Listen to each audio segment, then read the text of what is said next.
रोज चमत्कार। ले अम्बे नाम चल रे चल वैष्णो धाम चल रे, ले अम्बे नाम चल रे चल वैष्णो धाम चल रे। आदिशक्ति माँ वैष्णो देवी 5200 फीट ऊंचे पहाड़ों पर है माँ का वास। त्रिकुटा पहाड़ियों की गुफाओं में बना है माँ का मंदिर। बाबा भैरवनाथ के दर्शन के बिना यात्रा नहीं होती पूरी। भक्त श्रीधर को माता ने दिया था साक्षात दर्शन। श्रीधर के वंशज आज भी करते हैं माता की पूजा। चलो बुलावा आया है, माता ने बुलाया है। वैष्णो देवी मंदिर भक्तों की मनोकामना पूर्ण करने वाली, उनके दुखों को हरने वाली, उनकी दिक्कतों का सामना करने वाली।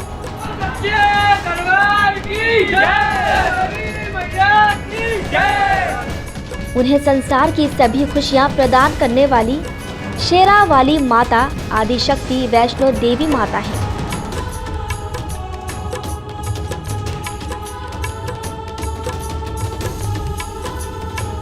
ये मंदिर हिंदू धर्म के प्रसिद्ध मंदिरों में से एक है। सुंदर वादियों में बसे इस मंदिर तक पहुंचने की यात्रा काफी कठिन है, लेकिन कहते हैं कि पहाड़ों वाली माता के एक बार बुलावे पर उसके भक्त आस्था और विश्वास की शक्ति के साथ इस यात्रा को सफल करके दिखाते हैं। नवरात्रों के दौरान मां वैष्णो देवी के दर्शन की विशेष मान्यता है। देश विदेश सभी जगहों से भक्तों का जमावड़ा लग जाता है। माता का दरबार भी सुंदर रूप से सजाया जाता है। लोगों का मानना है कि जब तक माता ना चाहे कोई भी उसके दरबार में हाजिरी नहीं भर सकता।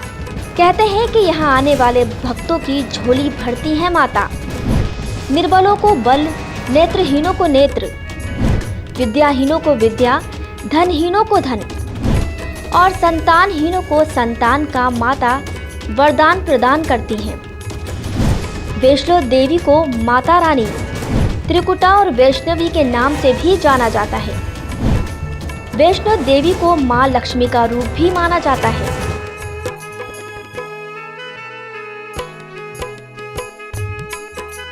वैष्णो देवी जो माता रानी और वैष्णवी के रूप में भी जानी जाती हैं, देवी मां का अवतार है। कहा जाता है कि मां वैष्णो देवी ने भारत के दक्षिण में रत्नाकर सागर के घर में जन्म लिया। उनके लौकिक माता पिता लंबे समय तक निसंतान थे। मां वैष्णो देवी को बचपन में त्रिकुटा नाम से बुलाया जाता था। बाद में भगवान विष्णु के वंश से जन्म लेने के कारण वो वैष्णवी कहलाई।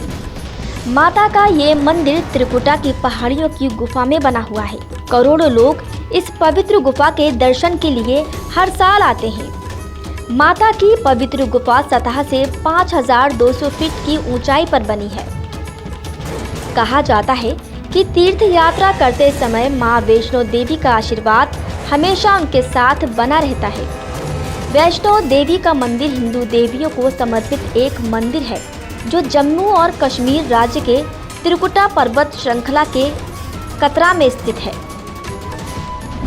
वैष्णो देवी का मंदिर कतरा से 13.5 किलोमीटर की दूरी पर है। कतरा से मंदिर जाने के लिए परिवहन की सुविधा उपलब्ध है।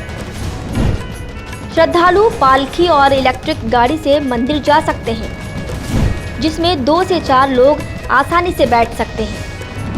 कटरा से संजीछत तक हेलीकॉप्टर की सुविधा भी उपलब्ध है, जो कतरा से 9.5 किलोमीटर दूर है। माता से जुड़ी एक पौराणिक कथा काफी प्रसिद्ध है, जो माता के भक्त श्रीधर से जुड़ी है, जो कटरा कस्बे से 2 किलोमीटर की दूरी पर स्थित हंसाली गांव में रहते थे, जो कि निसंतान थे।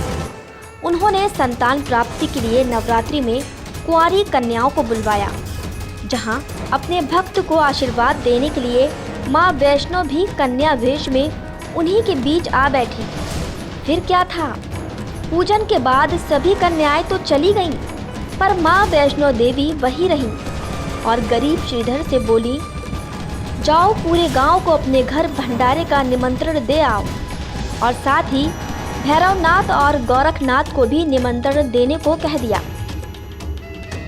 श्रीधर पहले तो कुछ दुविधा में पड़ गए, एक गरीब इंसान इतने बड़े गांव को भोजन कैसे खिला सकता है। लेकिन कन्या के आश्वासन पर उसने आसपास के गांव में भंडारे का संदेश पहुंचा दिया।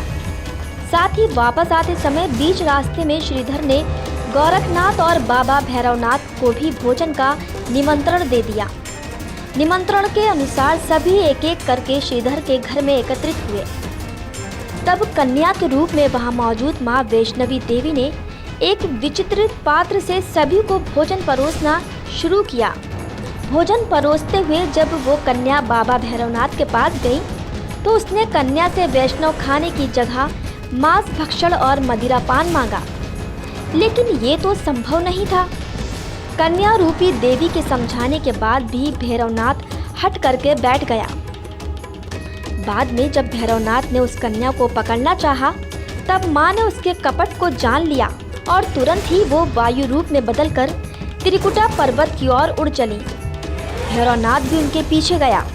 कहते हैं जब मां पहाड़ी की एक गुफा के पास पहुंची तो उन्होंने हनुमान जी को बुलाया और उनसे कहा कि मैं इस गुफा में 9 माह तक तप करूंगी, तब तक आप भैरवनाथ के साथ खेलें।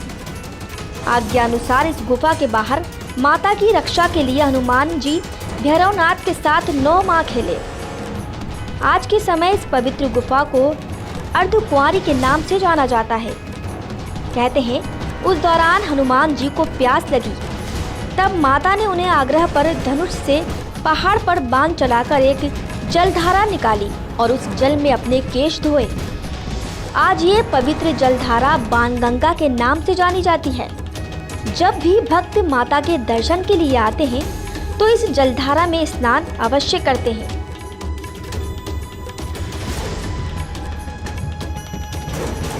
कथा के अनुसार हनुमान जी ने गुफा के बाहर भैरवनाथ से युद्ध किया, लेकिन जब वो निढाल होने लगे तब माता वैष्णवी ने महाकाली का रूप लेकर भैरवनाथ का संहार कर दिया। भैरवनाथ का सिर कटकर भवन से 8 किलोमीटर दूर त्रिकुट पर्वत की भैरव घाटी में गिरा। उस स्थान को भैरवनाथ के मंदिर के नाम से जाना जाता है। कहते हैं क्षमा मांगने पर माता ने भैरवनाथ को ऊंचा स्थान प्रदान किया और कहा कि जो भी मेरे दर्शन करने इन खूबसूरत वादियों में आएगा वो तत्पश्चात तुम्हारे दर्शन भी जरूर करेगा, नहीं तो उसकी यात्रा पूरी नहीं कहलाएगी। यही कारण है कि आज भी लोग माता के दर्शन के बाद बाबा भैरवनाथ के मंदिर जरूर जाते हैं। मान्यता अनुसार भैरवनाथ को मोक्ष दान देने के बाद वैष्णव देवी ने 3 पिंड सहित एक चट्टान का आकार ग्रहण किया और सदा के लिए ध्यान मग्न हो गई। इस बीच पंडित श्रीधर भी अधीर हो गए। उन्हें सपने में त्रिकुटा पर्वत दिखाई दिया और साथ ही माता की 3 पिंडियां भी, जिनकी खोज करते हुए वो पहाड़ी पर जा पहुंचे। पिंडियां मिलने पर उन्होंने सारी जिंदगी विधिपूर्वक उन पिंडों की पूजा की। उनसे प्रसन्न होकर देवी उनके सामने प्रकट हुई और उन्हें आशीर्वाद दिया। तब से श्रीधर और उनके वंशज ही देवी माँ वैष्णो देवी की पूजा करते आ रहे हैं। माता के इन तीनों पिंडों का चमत्कारी प्रभाव भी रोचक है। ये आदि शक्ति के 3 रूप माने जाते हैं। पहली पिंडी माँ महासरस्वती की है, जो ज्ञान की देवी है। दूसरी पिंडी माँ महालक्ष्मी की है, जो धन वैभव की देवी है। और तीसरी पिंडी माँ महाकाली को समर्पित है, जो शक्ति का रूप मानी जाती है। इन तीनों पिंडों का मनुष्य के जीवन से गहरा रिश्ता है, जो जितने उत्साह से इस यात्रा को पूरा करता है, माँ का आशीर्वाद उतना ही उस पर बढ़ता चला जाता है। डेस्क रिपोर्ट, मुंबई महानगर। पावन है सबसे ऊंचा है साचा है ये दरबार, कलयुग में भी होते हैं जहाँ रोज चमत्कार। ले अम्बे नाम चल रे चल वैष्णो धाम चल रे, ले अम्बे नाम चल रे चल वैष्णो धाम चल रे।